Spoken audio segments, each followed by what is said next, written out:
Bonjour à tous, ici Mister Strange. Donc dans la dernière vidéo, je vous avais proposé de trouver une solution pour vérifier l'existence d'une valeur dans une table. Donc dans notre cas, on va vérifier est-ce qu'un initiateur existe dans la table. Donc on est connecté à la table user, non, sur la table user, et on va vérifier est-ce qu'un des initiateurs existe. Dans le cas par exemple d'un forum ou d'un réseau social ou de tout outil qui permet de se connecter et de s'inscrire, il peut être parfois nécessaire de vérifier est-ce que le nom a déjà été pris.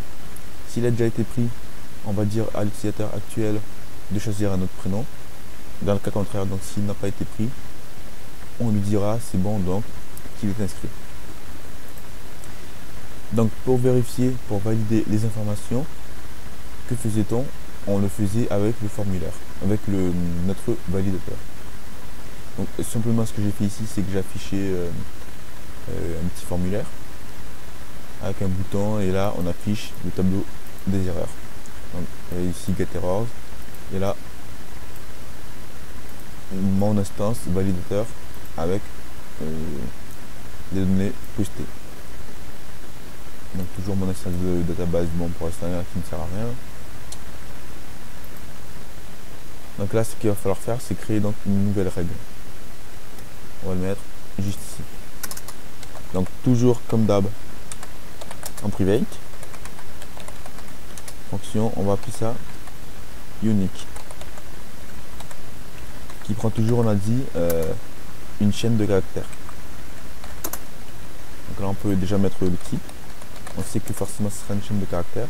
Donc si c'est autre chose, bah, elle nous dira.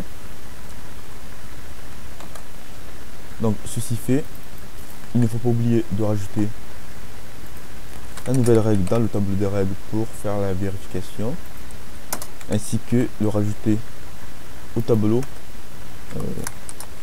des messages avec un message donc qui est associé. On va mettre ici utilisateur pourcentage %S donc qui sera remplacé par le field. On va mettre A déjà été pris. Veuillez en choisir un autre. Après vous écrivez le message que vous voulez. Donc là il me semble que c'est assez clair. Donc ce qu'on devait faire en plus ici, c'est donc ouvrir donc les balises PHP, créer justement une variable qui contiendra les règles de nos règles, enfin, qui contiendra nos règles donc. Un tableau de règles, je veux dire. En premier lieu, le nom du champ. Donc je vais vérifier moi le prénom. En deuxième lieu, un tableau qui contient toutes les règles. Donc je mets la règle unique. Là je mets true. Donc on avait dit peu importe la valeur ici, ça n'avait strictement aucune importance. Mis à part dans quelques cas où c'est maxnef, minef et autres. Donc ceci fait, j'avais également une autre méthode qui était check. Donc cette méthode là qui me permettait de vérifier mes informations et je lui fournissais les règles. Ici on n'oublie pas les points virgules. Et donc là notre validateur, donc on lui fournit le tableau des règles. Et là ce qu'on va faire tout de suite, donc pour vérifier qu'il n'y a pas de dysfonctionnement, c'est faire un petit var dump de field, pour être sûr que déjà ça nous affiche bien quelque chose. Alors là on rafraîchit, donc là il ne met rien parce que le champ est vide. Et là je vais écrire ça, donc il m'écrit bien ce que j'écris. Donc pour l'instant ça fonctionne. Alors, ce qui serait bête de faire, alors là, qu'a-t-on besoin? Donc on a besoin de se connecter à la base de données, puisqu'on a besoin d'effectuer une requête pour vérifier si l'utilisateur existe. Donc ce qui serait bête de faire, ce serait de se dire, Ah ben tiens, ce que je vais faire tout simplement, c'est prendre ça, un peu copier-coller. Ici je vais devoir faire des remplacements. Et list PDO ne fait pas partie d'une variable de validateur. Donc ici hop on enlève ceci. Donc ici on a notre connexion. Sur notre connexion, donc PDO faire un query select, on va mettre tout where users from users where username, donc c'est le nom de mon champ ici dans ma table username. Username sera égal à quoi? Sera égal à field. Alors là, si je fais ça, je vais avoir un petit problème. Étant donné que ce sont des chaînes de caractères, lui va me dire qu'il ne connaît pas field, que ça ne fait pas partie des colonnes. Donc nous devons le mettre des guillemets autour.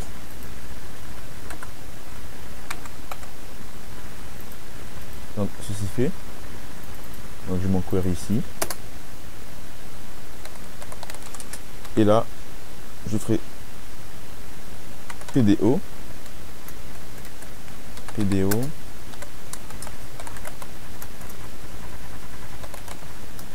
fetch all. Alors là on va mettre ça quand même dans une variable rec, hop.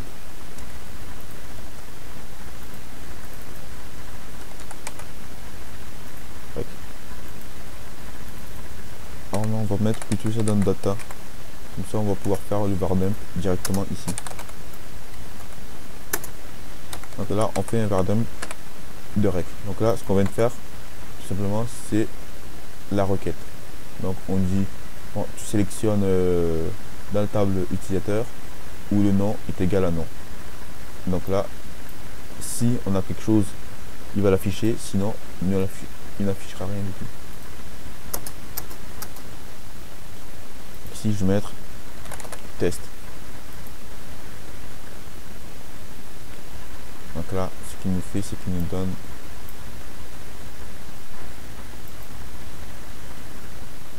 notre alors là ce que je vais faire c'est data, voilà.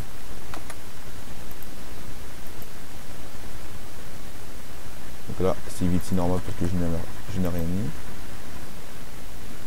Là également, mais là également là il me donne vide parce que il n'y a rien qui est égal à ça. Là si par exemple je mets des mots, donc là il me donnerait donc le tableau dégueulasse ici. Et donc ce qu'il faudrait faire logiquement, ce serait vérifier est-ce qu'on a un tableau vide. Donc si on a un tableau vide, c'est à dire que l'utilisateur qu'on a mis ici n'existe pas. S'il est rempli donc comme ici, ça veut dire que l'utilisateur existe et que dans ce cas il faudrait rajouter dans le tableau des erreurs comme quoi l'utilisateur existe et qu'il doit en choisir un autre. Alors là ce qu'il faudrait du coup faire ici, c'est ce qu'on avait fait ici là avec le PDO fetch object. Donc pourquoi ce n'est pas bien de faire comme ça? Parce que là on avait dit qu'on devait utiliser qu'une seule connexion. Donc ce qu'on a fait ici grâce à ce if, grâce à cette condition qui nous donne seulement une seule connexion, une seule instance de la connexion. Or ici on crée une deuxième instance. Et en plus c'est anti-programmation orientée objet parce que là on se retrouve du coup à se répéter, donc à répéter un code que finalement on a déjà. Donc ce qu'il faudrait faire c'est trouver un moyen pour passer ma connexion ici à ma méthode private ou à ma classe. Donc ça on va mettre ça en commentaire. Donc il y a ici plusieurs façons de faire. Donc on va en étudier deux, je crois. Deux. Donc la première façon de faire, non 3. La première façon de faire, ce serait de se dire, plutôt que de fournir seulement les paramètres en constructeur, je vais lui fournir également une deuxième information qui sera mon DB. donc mon objet DB. Donc là, ce que je vais faire, c'est list DB qui n'existait pas encore égale DB. Et de là, créer une variable DB.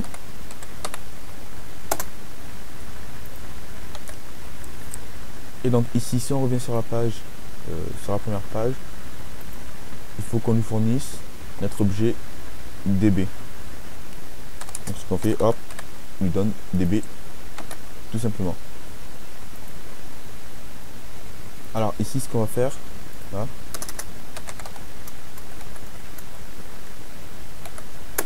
c'est un verdun de val. Alors on va mettre un petit die parce qu'on ne veut pas que le reste exécute. Alors si on fait ça, donc on regarde notre objet validateur, donc qui est ici. Nous avons donc toutes les variables privées ainsi que les valeurs. Ici nous avons donc notre variable privée DB qui est notre objet database, donc l'objet qu'on lui a passé. Donc logiquement, étant donné qu'on a notre objet database, ce qu'on peut faire ici, on va faire un petit var dump, c'est de list db. Alors si on fait ça et que on enlève ça, du coup notre règle unique va nous var dumper l'objet, voilà, nous donne l'objet strange slash database. Donc on a bien notre objet database. Donc ce qu'on pourrait faire dessus, c'est faire soit un find, soit un get PDO. Si on fait un find ou un prépare moi-même query, bah, ça revient à faire un get PDO juste avant, puisque ici, lorsqu'on fait notre query, on se connecte à la base de données. Donc ce qu'il faudrait faire directement, c'est ici le query. Donc ici, faire query, et là ce qu'on mettrait, c'est notre requête.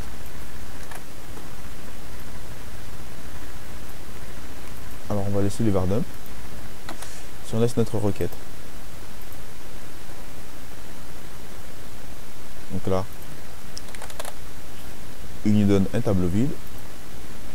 Si on remplit avec un utilisateur qui existe, là il nous donne donc un tableau avec l'objet par défaut qui contient bien les informations de l'utilisateur qui a l'ID 5 et surtout qui a le username test.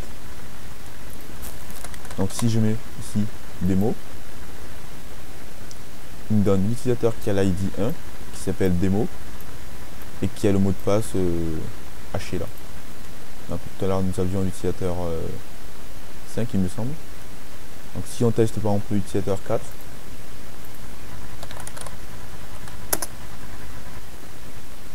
évidemment il me donne les informations concernant l'utilisateur qui possède l'username 4.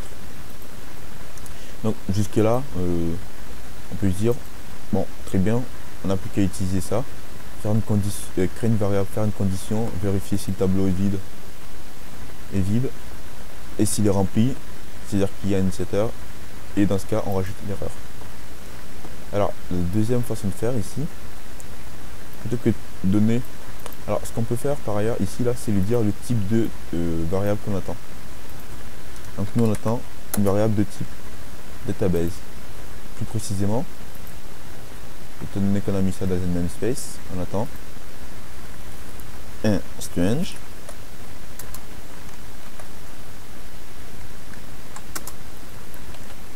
anti-slash database. Vous voyez que si on fait ça, comme ça, hop. Donc si je reteste, par exemple avec démo, ça fonctionne de nouveau. Donc ça ne change rien, c'est juste que là on a précisé le type de données qu'on voulait. Donc évidemment si on fait une erreur ici, il dirait qu'il ne connaît pas l'erreur. Alors la deuxième façon de faire, plutôt que de faire ça, ce serait directement d'instancier l'objet, d'instancier un nouvel objet database. Donc plutôt que d'utiliser ça, ce qu'on ferait ici, ce serait, plutôt que de dire db ici, on met ici exchange anti/slash database. Donc si on fait ça, vous voyez que ça ne change rien. Alors c'est juste une autre façon de faire. Donc si je remets des mots, il me donne bien l'utilisateur qui est des mots. Alors donc il y avait une différence en fait. Donc c'est ce qu'on appelle l'injection de dépendance. Donc l'injection de dépendance, donc c'est un mot qui paraît un peu compliqué pour décrire quelque chose d'assez simple. C'est de dire, tiens, ma classe validateur, dans une méthode, il a besoin d'une autre classe pour fonctionner. Du coup, ce qu'on fait, c'est que au moment de la construction, ou au moment où on exécute la méthode, on lui donne, on lui injecte la classe nécessaire. Alors pourquoi ce n'est pas forcément une bonne pratique de faire ça? Parce que la méthode unique là, il se pourrait très bien qu'on n'ait jamais à l'utiliser. Donc on peut très bien créer un forum dans lequel on ne vérifie pas qu'un nom ou qu'un prénom a déjà été pris. Et dans ce cas-ci, lorsqu'on va instancier notre objet validateur, on va également instancier un objet database. Donc on va également instancier, donc on va créer un nouvel objet qui n'a pas d'utilité. De même, lorsque on avait fait l'injection de dépendance donc, au niveau du constructeur, c'était pareil. Lorsqu'on avait fait le var_dump, on avait bien l'objet PDO, mais vide. Du coup, si on faisait jamais, si on n'utilisait jamais la méthode unique, cela ne servait strictement à rien. Donc plutôt que d'injecter notre objet database à notre constructeur, on va l'injecter au niveau de la méthode.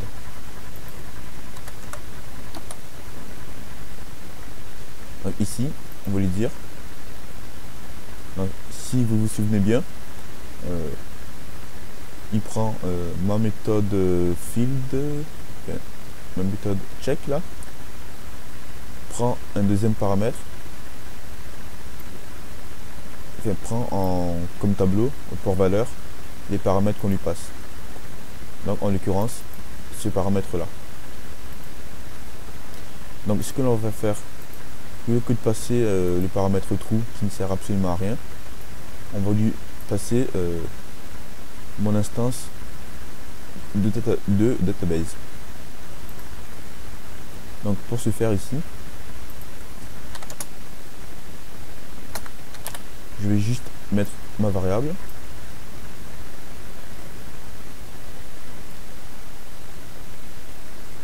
Donc cette variable là sera équivalent au paramètre. Parce que c'est la deuxième chose qu'on lui passe.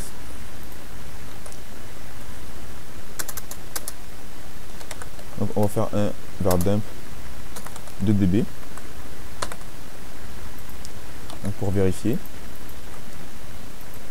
Si on fait ça, il va bien nous donner devrait nous donner true, sauf que j'ai une erreur à la ligne 62.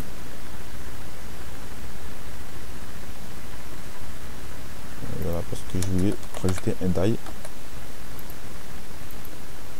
Et bien qu'il me donne true. Donc true, c'est la valeur ici. Vous voyez que si je change, il me donne bien la valeur, la nouvelle valeur. Donc moi, plutôt que de lui passer true ou false, je lui passe la connexion à la base de données. Enfin, je lui passe mon instance de la connexion. Donc maintenant, si on fait ça, ici, il y a bien mon objet PDO, database. Et à partir de là, maintenant, plutôt que de faire 10 dB, on va tout simplement faire dB. Donc là, je lui injecte mon instance de database directement dans la méthode.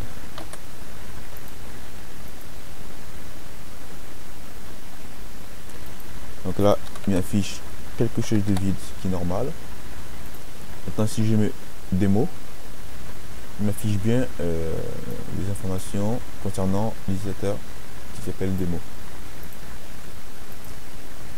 Donc tout ça, on va l'enlever. Parce que ça ne sert plus à rien maintenant. Ici, on va mettre ça dans une variable qu'on va appeler RS comme résultat. Donc dans RS, qu'est-ce que c'est? RS, c'est un tableau. Donc là, je vais faire une condition. Je vais dire si RS est vide. Donc s'il est vide, ça veut dire que l'utilisateur n'existait pas et que du coup l'utilisateur actuel peut s'inscrire. Nous, on veut vérifier est-ce qu'il est rempli. Donc s'il est rempli, dans ce cas, qu'est-ce qu'on va faire? On va rajouter notre erreur dans le tableau des erreurs. Donc ici, on met le nom de la méthode.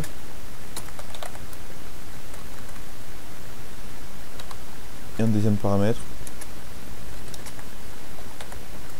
on lui fournit le champ. Et le troisième, il est optionnel. Donc, le troisième, il est optionnel.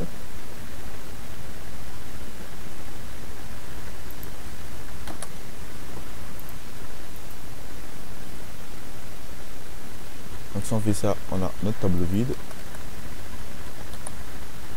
Par contre, si on ajoute des mots, ici, vous voyez bien qu'il me dit l'utilisateur démo existe déjà. Donc déjà, j'ai fait une petite erreur ici.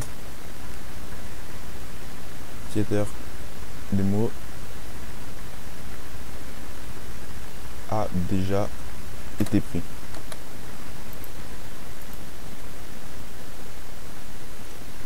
Donc je vais remettre ici démo. Il me dit bien l'utilisateur démo a déjà été pris. Par contre, le petit souci ici, c'est que si je rentre une valeur vide, du coup, il me dit que donc le tableau est bien vide. Et du coup, logiquement, l'utilisateur devrait pouvoir s'inscrire avec du coup une valeur vide. Évidemment, il faudra contrer ça en mettant la règle qu'on veut minimum 5 caractères, par exemple, pour un pseudo.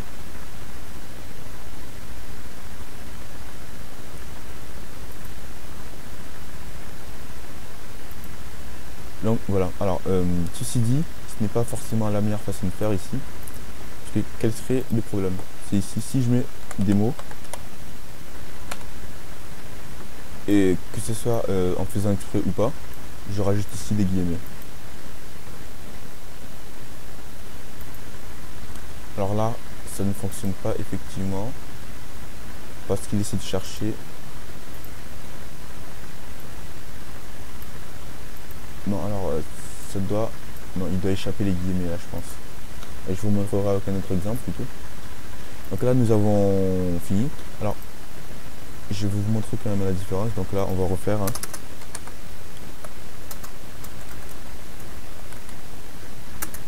un varnam de notre objet val.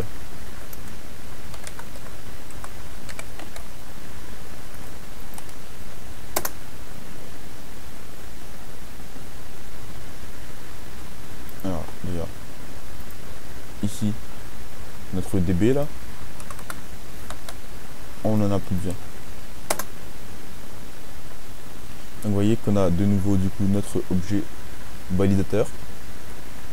Et ce qu'on n'a pas en plus, c'est l'objet PDO, donc database, enfin, l'objet database qui est annulé. Donc l'avantage d'utiliser ce système là, donc d'injecter mon objet au niveau de la méthode plutôt qu'au niveau de la classe entièrement, parce que si à aucun moment j'utilise la méthode unique, à aucun moment j'instancie ma classe database, et à aucun moment je ne rajoute, comme vous pouvez le voir, à aucun moment je rajoute une nouvelle variable qui est un objet vide. Donc ça, ce sont des avantages. Après, l'inconvénient de l'injection de dépendance, c'est justement cette dépendance. Donc c'est-à-dire que si j'ai besoin d'utiliser, de vérifier si un utilisateur existe, j'aurai forcément besoin d'instancier ma classe database avant la classe validateur. Alors ce qu'on aurait pu faire ici directement, c'est directement injecter ici. Là ça revient exactement à la même chose. Donc si on fait ça,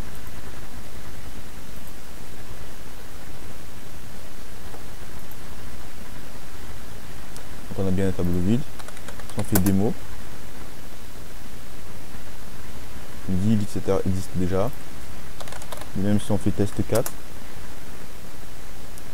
il nous dit l'utilisateur existe déjà, parce qu'il va vérifier est-ce qu'un des username est égal à ce qui est rentré dans le champ. Si c'est le cas, c'est-à-dire que l'utilisateur existe. Donc voilà, donc c'est tout ce que je voulais vous montrer dans ce tutoriel. Alors ce que je vais vous demander, donc je vais vous demander un petit exercice qui est pas très compliqué. C'est que comme vous pouvez le remarquer, et parfois ce que je vais vouloir, c'est utiliser, c'est vérifier est-ce que par exemple le champ prénom contient minimum 5 caractères et maximum 10 caractères. Donc, ce qui peut être un peu chiant à faire, c'est de dire j'appelle la méthode length et je lui fournis 5. J'appelle la méthode max et je lui fournis 10. Donc ça c'est pas forcément, ça peut être un petit peu chiant à la langue si on doit vérifier plusieurs champs. Et du coup ce que je vais vous demander de faire, donc ce sera de concaténer ces deux méthodes là. Plutôt que d'en avoir deux, d'en créer qu'une seule. Par exemple, on appellerait bitwin. Et donc là je ne vais pas vous donner la solution, je vous le donnerai dans la prochaine vidéo. De trouver un moyen de lui passer ici le minimum et le maximum. Voilà. Donc c'est fini. Si vous avez des questions, j'espère que ça a été clair. Si vous avez des questions, des commentaires, n'hésitez surtout pas.